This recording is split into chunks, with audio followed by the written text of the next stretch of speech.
Halo teman-teman, balik lagi di Dundi Channel. Kali ini saya akan mencoba membuat video mengenai kisi-kisi soal ujian EPS Topik tahun 2021 yang kemarin sudah saya jalani ya. Sekali lagi ini adalah berdasarkan sudut pandang saya, artinya berdasarkan soal-soal yang saya hadapi. Semoga bisa bermanfaat. Simak terus ya.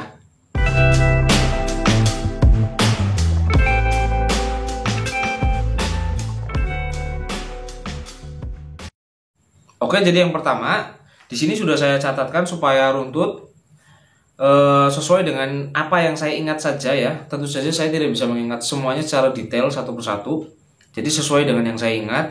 Yang saya ingat yang pertama adalah bentuk soalnya itu mirip atau banyak yang bentuknya itu sama dengan soal-soal yang banyak beredar di media sosial. Entah itu seperti Instagram, Facebook, grup-grup WhatsApp atau YouTube ya, itu banyak sekali yang bentuknya mirip.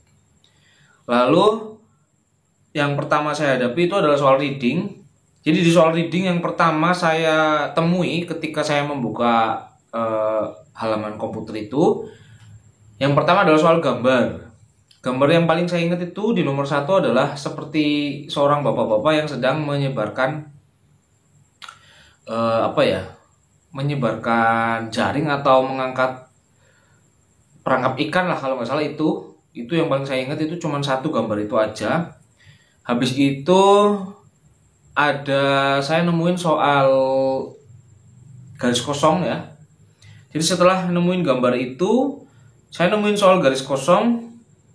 Dan di soal garis kosong ini lumayan sulit ya untuk menemukan jawabannya. Kenapa? Karena di sini pilihan jawabannya banyak yang mirip, dan yang membedakannya itu dari grammarnya atau dari tata bahasanya yang digunakan itu berbeda. Jadi terkadang yang membuat sulit itu, kita coba pakai grammar ini bisa masuk juga, pakai yang grammar ini juga bisa lumayan masuk. Jadi kadang di situ bingungnya, apalagi ditambah dengan kosakata mungkin yang cukup asing atau yang tidak biasa digunakan sebelumnya. Selain itu, soal garis kosong ini keluarnya lumayan banyak, dan yang saya hadapi itu kebanyakan adalah pilihan jawaban yang menggunakan tata bahasa. Seperti itu. Oke, jadi saran saya ketika menghadapi soal-soal seperti ini, teman-teman harus sudah mempersiapkan banyak sekali tata bahasa yang dikuasai. Makanya supaya tidak terlalu keteteran menghadapi soal seperti ini, semacam ini, saran saya kuasailah sebanyak mungkin tata bahasa, terutama yang ada di dalam textbook EPS Topik. Soal selanjutnya yang saya hadapi itu kalau tidak salah ingat adalah soal sinonim atau soal persamaan kata. Di soal persamaan kata itu saya mendapatkan persamaan dari kata omgida kalau nggak salah, memindahkan ya. Itu. Lalu di situ saya mendapatkan soal, setelah sinonim saya mendapatkan soal guanggeinen atau yang ada hubungannya ya. Jadi untuk soal antonim tidak ada. Mungkin karena sudah ada soal sinonimnya, jadi soal antonimnya tidak ada. Begitu soal sinonim selesai, saya kedapatan guanggeinen.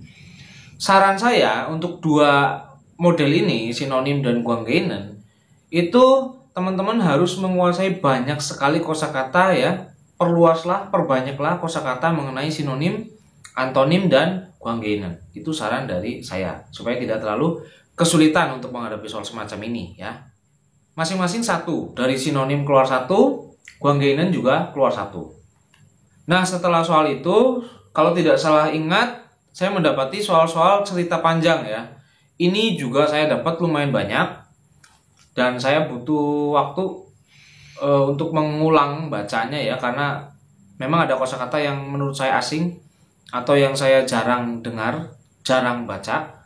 Itu di soal cerita ini saya mendapati kalau tidak salah ada soal kontrak kerja, ada satu. Lalu soal tentang kebudayaan ya, ada kebudayaan makan ala barat, kebudayaan makan ala Korea, dan cara makan barat dan Korea lah kalau nggak salah itu. Sisanya mengenai apa saya cukup lupa, terus terang saja saya lupa ya. Yang jelas cerita panjang itu cukup banyak. Lalu setelah soal itu, kalau tidak salah saya mendapati soal iklan. Soal iklan itu kalau nggak salah ada satu, cuman saya lupa iklannya tentang iklan apa ya. Kalau nggak salah tentang perusahaan apalah kayak gitu. Mohon maaf ya jika ada cukup banyak yang tidak saya ingat, karena setelah ujian selesai itu rasanya hilang gitu aja. Untuk soal grafik kalau nggak salah mungkin ada satu ya yang saya temui. Lalu untuk soal grafik itu paling teman-teman hati-hati di yang paling banyak paling sedikit. Nah itu yang paling mudah ya. Kalau soal grafik kan paling banyak paling sedikit. Namun banyak juga soal grafik yang sekarang pilihan jawabannya lebih mengecoh dan lebih sulit lagi untuk dipahami. Jadi lebih apa ya? Kalau bisa jangan disepelekan lah soal grafik. Lalu soal terakhir yang saya ingat adalah soal tipe deskripsi, yaitu ada dua. Di 2 nomor sebelum terakhir dan 2 nomor terakhir itu soal deskripsi semua. Jadi mengenai apa? Waktu itu kalau nggak salah mengenai peralatan keselamatan. Itu mungkin ada di bab 58 ke belakang.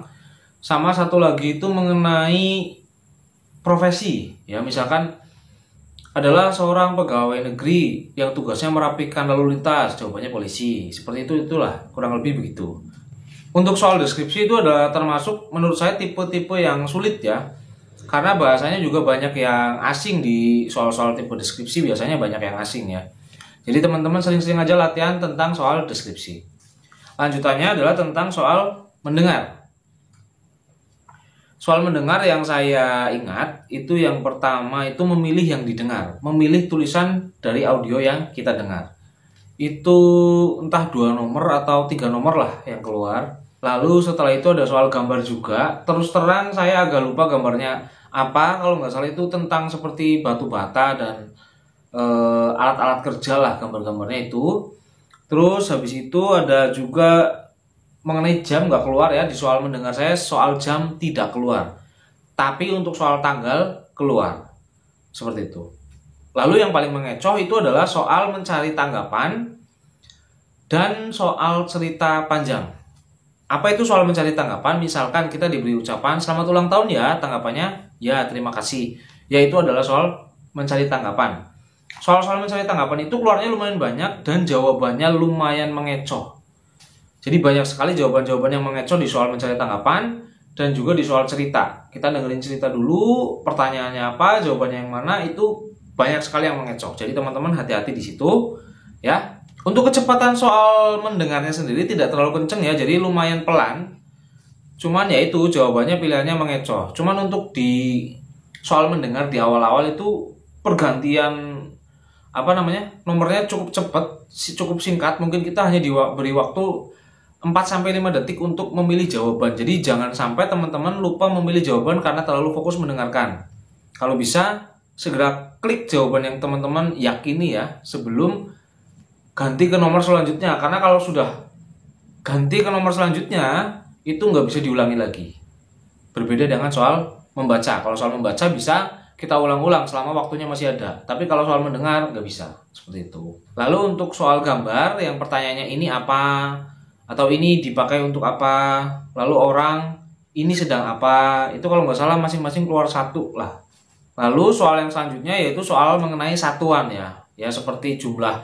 Misalkan ada gambar baju, ini satuannya apa baju? Atau minum seperti kopi satuannya apa? Itu di soal mendengar juga ada. Lalu untuk soal denah, sebenarnya sih bukan denah ya. Di soal denah saya nggak ada, tapi ada soal yang ya mirip sih kayak denah, tapi bukan denah. Ya kayak gambar bangunan gitu. Lalu di lantai ini ada ruang tamu, di lantai ini ada dapur, di ruang ini ada kamar. Nah yang gitu-gitu itu saya keluar satu.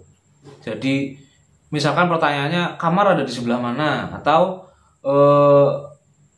coffee shop ada di sebelah mana. Nanti ada mungkin toko buku, ada mungkin rumah sakit, apotik. Nah itu nanti dia sebutin mengenai arah ya. Jadi intinya tentang arah. Itu keluar satu. Lalu soal yang terakhir saya ingat di soal mendengar adalah memilih gambar yang berhubungan. Contohnya misalkan ada gambar orang lagi mau bantu bukain pintu, atau lagi orang mau bantuin ngangkatin tas. Itu kan hubungannya apa dengan yang didengar. Misalkan, aduh tolong nih tasnya berat, bawain tas saya. Nah berarti gambarnya yang berhubungan adalah gambar orang yang minta tolong angkatin tas. Nah itu kalau nggak salah saya keluar 2 ya, yang model-model kayak gitu ya. Oke teman-teman, cukup sekian yang bisa saya sajikan. Kurang lebihnya mohon maaf. Semua itu berdasarkan daya ingat saya yang cukup minim ya. Artinya mungkin nggak bisa saya sebutkan secara detail, tapi saya lumayan ingat ya, itu saja yang bisa saya ingat-ingat. Jadi saya nggak bisa sebutin secara detail, bukan karena saya pelit, tapi memang karena saya tidak terlalu ingat. Jadi setelah selesai ujian itu benar-benar hilang gitu aja. Jadi mohon maaf, semoga bisa bermanfaat, bisa menjadi acuan belajar teman-teman sekalian. Jangan lupa like, comment, share, serta subscribe. Saya Dundi, bye-bye.